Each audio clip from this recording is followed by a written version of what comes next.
Hello, this is Demon Phoenix with part 16 of my Death March walkthrough for Witcher 3, and this is episode 4 of Blood and Wine.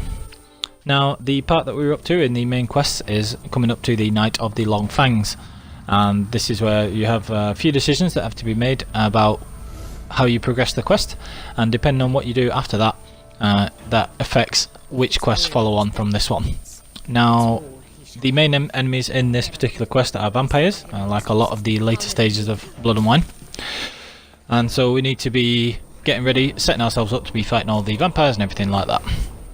It first starts off with a fight against a Bruxa, and as per usual she can block some of the hits of Will, but she can't block Rend. Virtually no enemies can block Rend, so you want to make good use of that. You want to have the Moon Dust Bomb, the hopefully the superior version of it, or whatever version you have that's best. And then using the Vampire Oil to give us added protection, and the usual decoctions that we'll be using are the Chimera, the Aracas and the Warthog decoctions. So using our build, the vampire enemies that are in this shouldn't really be posing too many problems, as long as we have that set up. You can see there I also used the superior full moon potion, so that lasts a little longer than the other potions, and the superior Tawny Owl and superior Maribor, just like usual. And the superior Tawny Owl will normally last for most of this mission because the mission usually takes place at night. I believe it always moves the game clock to be at night for the remainder of this mission. So you start off with the Bruxa, and what I want to cover in part of this video is we're going to be showing you how to make very specific choices so that you can, before you make the main choice in the mission, you actually want to follow one of the specific choices before you go on to completing the rest of the mission. So you take out the Bruxa there, and then you'll discuss this with Regis. And there are two ways that you can go. You can either try and force the Unseen Elder to force Dettlaff to appear, which is what Regis and Geralt are discussing here. Now, this contains spoilers for the main choices and the endings of Blood and Wine, so if you don't want to know those, make sure that you stop watching now. Okay, so if you force the Unseen Elder to make Dettlaff show himself, you can only get the ending that's considered the bad ending, where both of the sisters die at the end of Blood and Wine, and you will always have to fight Dettlaff as well. So if you do the Unseen Elder route, that's the way you go. The other choices you can make is there are very specific sets of choices you can make which will instead end up with you doing the Fairy Tale mission beyond Hill and Dale. And you can get an ending there where Sienna is spared and both of the sisters are spared if you follow specific choices. So if you want to get that ending, then you have to make specific choices and make sure there's some things you don't miss. So it might be worth looking up exactly how you do that if you want that good ending. Now here, before making the choice of either going to talk to Sienna or going to see Oriana to get the Unseen Elder, you can actually choose to not make a decision, and that's what I've just done there. Now the reason we do this is there's a specific set of armor that you can only get from doing the Unseen Elder's quest, but if you do the first part of the mission, you can still get the key that allows you to get the first two parts of that gear. And one of the things that you can get if you get that magic key is the sword. Now the Hen Gaidth Sword, it's called, scales to your level, so it can end up being the best sword to have for starting New Game Plus, so that's what we're going to take that into consideration here. So first we follow the markers that would lead you to Sienna. So you want to go and see Damien, which is what we're doing here, and you have to fight this vampire. And again, same sort of thing, it jumps around a lot, so make sure you keep Quen up using either rage management or using your stamina, but it'll go down very quickly with our build from the damage that we have from Euphoria with the decoctions and everything else. But after you've spoken to Damien, you've done those parts, you then want to, instead of carrying on, you want to change and go and speak to Oriana, and you follow Oriana through, and she will take you to this mission, which is called Blood Simple. Now Blood Simple you will follow until you fight this Alpha Garcan, which is a specific type of vampire, even if it very strangely looks less intimidating than it probably should do because it looks like it has a bra on its head, but that's by the by. So you fight the Alpha Garcan, and again, even though it's supposed to be quite a challenging fight with our build, with Euphoria and everything else, it'll be easy to take out. But the reason we do it is that you would follow this mission through, you kill the Alpha Garcan, and then you'll go back to Oriana. and she will give you the magic key which opens the Unseen Elder's cave.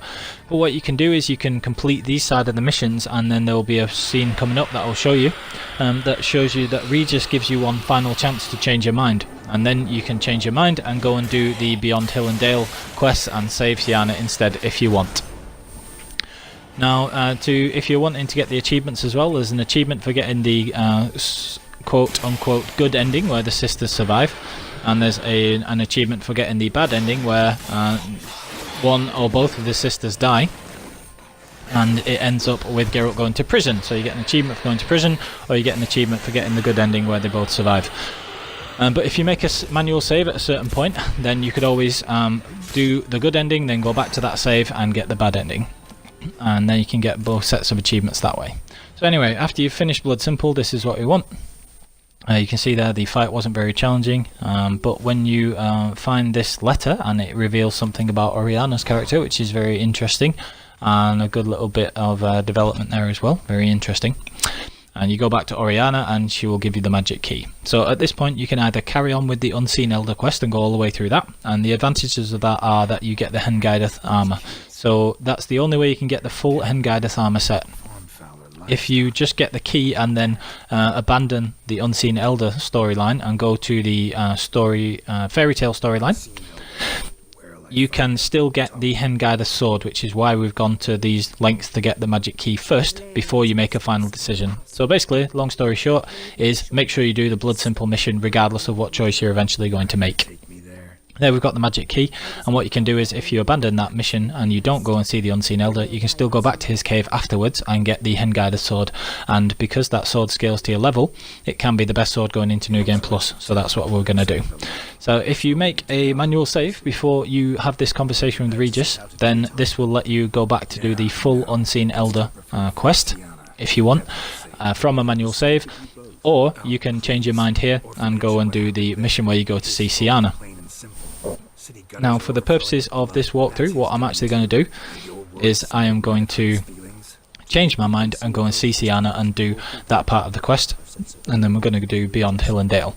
Now the reason I'm making that choice here is, although the Hen Gaidth armor is good and I definitely want the set in New Game Plus, you can get an extra ability point if you do the Beyond Hill and Dale mission. So because I'm not going to be using that full Hen Gaidth armor set for New Game Plus, because I'll be carrying on using the Grandmaster Ursine and the other gear that we have as part of our current build, there isn't really any point in me just getting the Hen Gaidth set. So I'm going to make sure that I have the magic key so I can get the sword right before I start New Game Plus when it's scaled to the highest level possible. But we're going to make sure that we then go and see Sienna, and we're going to actually go for the good ending. So when you do the Beyond Hill and Dale, make sure that before you start this mission there is a diary that you read in the chambers, and you want to read every single entry in that diary. So make sure you read all of the entries if you're wanting to get the good ending, because it gives yourself that option. So the first fight that you have in the fairy tale land of Beyond Hill and Dale is this fight against the Wicked Witch. So what you have to do is you have to use the Golden Oriole, and preferably the superior one, to be able to recover your health from fighting the Arca Spores that she will set on you. But then you want to try and knock her down, and then once you knock her down, she's a relict, so make sure that you have relict oil, and you can do a lot of damage to her very quickly. You can just ignore the broom which starts attacking you, knock her down with hard there as she comes down, and then you can just waste her health bar in one quick go and make an annoying fight a lot less difficult. So when you've beaten her, you have to do Beyond Hill and Dale. Now I don't want to spoil it, so I'm not going to go into the specifics. It's all pretty self-explanatory and there's a lot of good little things in there, so just follow the quest objectives. But what you do want to make sure you do is get this contract for Lucy Goosey, and I will show you the reason for that in just a minute. Now anything that you pick up in this area, like magic dust or four-leaf clovers, they will disappear when you leave the dream world. So what you can do is you can speak to the Flint girl who sells fist tech and other things like that, and if you make a manual save before you speak to her here as well, this you can control whether Sienna survives or not. So if you get the ribbon, you can either pay for it or you can beat the girl in Gwent. You get the magic ribbon, and if Sienna has the magic ribbon, then she will survive when Detlef tries to kill her. So if you want a good ending, then Sienna has to survive, but unfortunately that means that Detlef will definitely attack you. So bear in mind that that choice will lead to Detlef dying and you're having to fight Detlef, and Regis being ostracized as well. So there's a lot that goes into the choices and what you consider the quote-unquote good ending. So make a manual save before you speak to the Flint Girl, and then you can go back and, if you want, you can get the ending with the ribbon, or again go back to that save and the ending without. Now you want to make sure you do this loosey-goosey mission and get the golden egg there, and before you leave the fairy tale world you need to eat the golden egg, and this is part of the reason why I've chose this, because it will give you an extra ability point. So for this first playthrough it gives us an extra ability point, which means that we can have an extra point going into New Game Plus as well. So you use the golden egg and make sure you eat it before you leave the fairy tale land, because that will disappear. So anything that you pick up that's fairy tale, like I say, disappears when you exit the fairy tale land, so make sure you eat it there.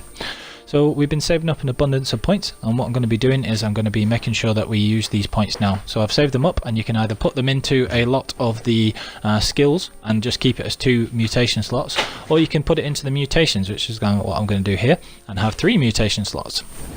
So I'm using the points, and that unlocks the 3rd strength and synapses slot. Now to do that you need a lot of greater mutagens, so make sure that you are converting the mutagens if you need it.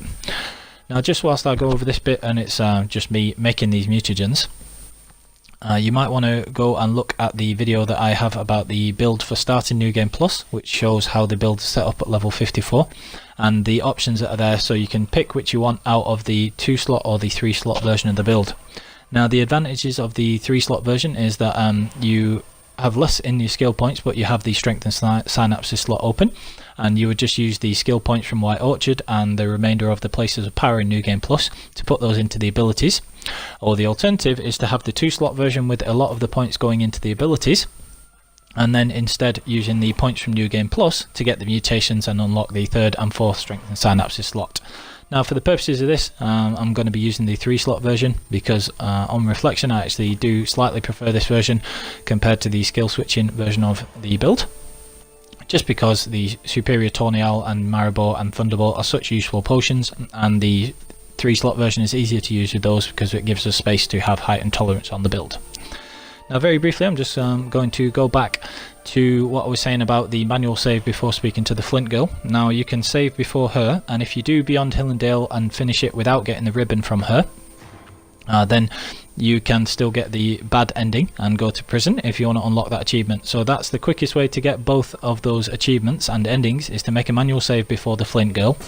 Do it getting the ribbon, completing the DLC, and listening to Sienna's story. That's very important. You have to listen to her Sienna's story whilst you're that comes up as a prompt in the dream world. And if you've done all 5 of the options in the diary and listened to her story, got the ribbon so that she survives, and then speak to her before her little mini trial with Anna, Henny or Henrietta, you can get the good ending where both of these sisters survive. And then you can go back to the manual save, do it without the ribbon and get the bad ending, and then go to prison and get the achievement for that. That's the quickest way to get both achievements if you're trying to do that. Now once you've completed the part of the tower with the part of the mission with the tower, you'll then find this will-o-wisp, and after you go skipping ahead a little bit, in the bottom right you can see the cloud giant. There is a will-o-wisp after fighting the cloud giant. Now these 2 will-o-wisps get you unique armors or swords. So the unique armor and sword that you get here from following the will-o-wisp on the top left after diving out of the tower, and the Dark Souls reference at the bottom right is after you follow the will-o-wisp in the after defeating the cloud giant. So make sure you get both of those for those unique gears as well. So if you've done Beyond Hill and Dale, use those to recap. Have the unique armor and the 2 unique swords from following the will-o-wisps, and make sure that you get the golden egg, and then if you have that manual save you can get the good ending or the bad ending by making a manual save and then going back to it. So we've also got the magic key, so that after we've done all of the Blood and Wine missions, when you're ready to start New Game Plus, you can make the last thing that you do, picking up Erendite and picking up the Hen Gaidth Sword, and it'll make sure that it scales to your level, which is really useful and gives you the best 2 swords for going into New Game Plus. So you can see here the last thing you've got to do in the dream world is fight the cloud giant. So obviously it's a parody of Jack and the Beanstalk, really good fun, but again pretty easy to do. Just make sure you're using your relic oil, and even if he manages to get hits in you and things, he won't do very much damage, and use rage management, whirl, rend and all the usual things, and finish him off very quickly with Euphoria. And that's that mission sorted. So after that, we're going to be doing the end of Blood and Wine and the consequences of the choices that we make, and then finishing off the DLC. So thank you for watching, and stay tuned for the next episode. Thank you.